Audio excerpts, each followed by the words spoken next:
This is Optimal Finance Daily, episode 2771, The Price of Greed by Nick Maggiulli of dollarsandData.com. And I'm your host and personal finance enthusiast, Diana Merriam. We're going to jump right into our next article as we optimize your life. The Price of Greed by Nick Maggiulli of dollarsandData.com. The man who once made cotton the most traded commodity on earth didn't make any money off of it. Eli Whitney, the creator of the cotton gin, got a little too greedy. After building a device that could extract cotton while leaving behind the seeds, Whitney went into a partnership with Phineas Miller, a plantation manager, to sell his machine across the southern United States. However, when the men went to sell their prized possession, they asked for a bit too much. In At Home, A Short History of Private Life, Bill Bryson explains what went wrong. Quote, "For the use of their machine, they demanded a 1/3 share of any harvest, a proportion that plantation owners and Southern legislators alike saw as frankly rapacious. They stubbornly refused to modify their demands, convinced that Southern growers could not hold out in the face of such a transforming piece of technology. They were right about the irresistibility, but they failed to note that the gin was also easily pirated." End quote. With a 33% royalty, Southern farmers refused to pay and decided to counterfeit the cotton gin instead. In response, Whitney spent most of his time fighting legal battles against those that stole his design. Ultimately, he made $90,000 for his efforts, which was just enough to cover his costs.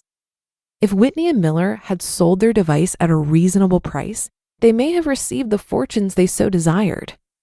Ironically, later in life, Whitney was awarded a hefty sum in a government contract for producing interchangeable guns, but spent nearly all of the money he received fighting legal battles for his cotton gin.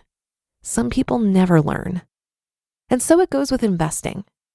Any short tour of financial history will provide plenty of examples of men, historically it has almost always been men, who let greed get the better of them. You could start with Jacob Little, who's reported to have made and lost a fortune somewhere between 3 and 9 times before dying penniless in 1865. Or you could use the likes of Sir Isaac Newton, one of the smartest men who ever lived, yet still lost a small fortune, about 33% of his assets, in the South Sea bubble of 1720. Newton had originally sold his shares for a handsome profit, but couldn't resist buying back in as prices kept rising. You could also consider the most famous trader in history, Jesse Livermore, who won and lost his fortune on 4 occasions before committing suicide in 1940. Thankfully, Livermore had the sense to buy his family annuities before his final foray into bankruptcy. Why is greed so pervasive in finance? You could argue that it's about money, and it is for some people. But if you dig deeper, you'll realize that money isn't the answer. How else can you explain someone with tens of millions or billions of dollars going broke? Once you have such levels of wealth, all you have to do is diversify, and it's unlikely you or your descendants will ever know poverty again. No, greed isn't about money. Greed is about status. As the writer Adam Smith said in The Money Game, quote, "The irony is that this is a money game, and money is the way we keep score. But the real object of the game is not money. It's the playing of the game itself. For the true players, you could take all the trophies away and substitute plastic beads or whale's teeth. As long as there's a way to keep score, they will play." End quote. As Jordan Peterson highlights in 12 Rules for Life, status seeking has been in the animal kingdom for millions of years.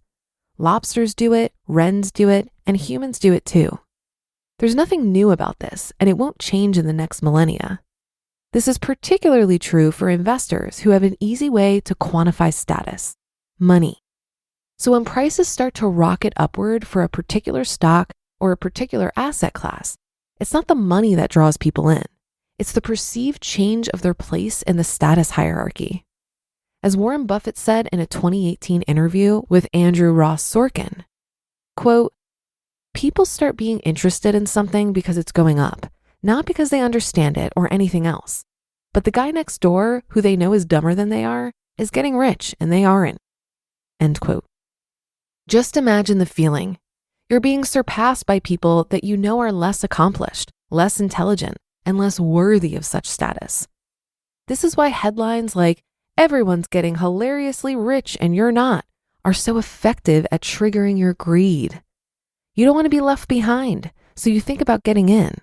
But before you do, you should answer one question: burn out or fade away? I'll never forget one of the most chilling lines in Kurt Cobain's suicide note. It's better to burn out than to fade away. The line comes from a Neil Young song, but gets at one of the biggest trade-offs we all make in life. Should you go for something big and possibly fail, burn out, or play it safe, fade away? Before you do something that could be considered greedy, ask yourself, is it better to burn out or fade away? This question gets at whether you want a high variance or a low variance in your life circumstances. Cobain, Whitney, and Livermore all made their choice early on in their lives, and they all paid a price in some way or another. However, for every failure, there's a success story of someone who took incredible risk and won. I'm not trying to convince you that there's a right answer to this question. There isn't. The question is whether you are willing to pay the price of greed, whether you would give up the safe route to take a more dangerous path. Because the price of greed isn't about the money you lost. It's about the life you could have had. You just listened to the post titled "The Price of Greed" by Nick Maggiulli of $dollarsandData.com, and I'll be right back with my commentary. Have you been frustrated with personal finance apps that are cluttered with ads, difficult to use, or rarely updated? So is Monarch. They built a new kind of personal finance app that's intuitive and powerful, ad-free, and constantly improving based on customer feedback. Maybe you're saving for a down payment, a wedding, a dream vacation, your kid's college.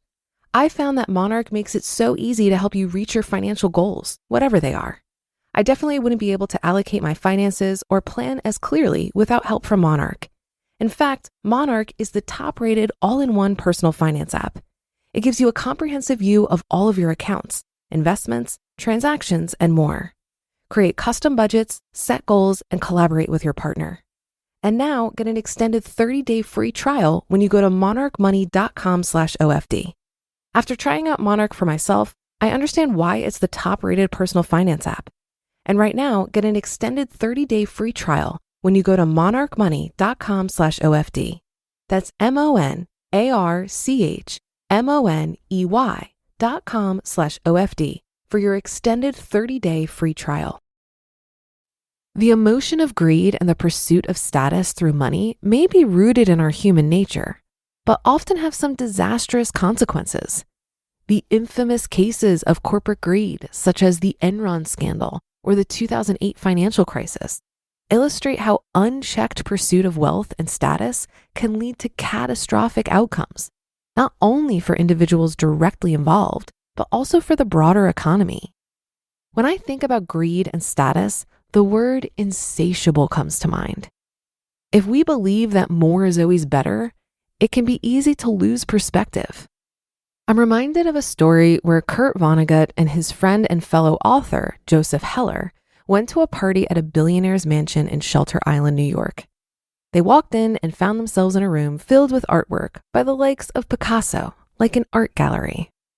Vonnegut turned to Heller and asked, "How does it make you feel that our host only yesterday may have made more money than your novel, Catch-22, earned in its entire history?" Heller replied, "Yeah, but I have something he doesn't have. I have enough." That'll do it for today and another episode of Optimal Finance Daily. Thank you for listening, and I'll be back with you tomorrow with more. So I'll see you there where your optimal life awaits.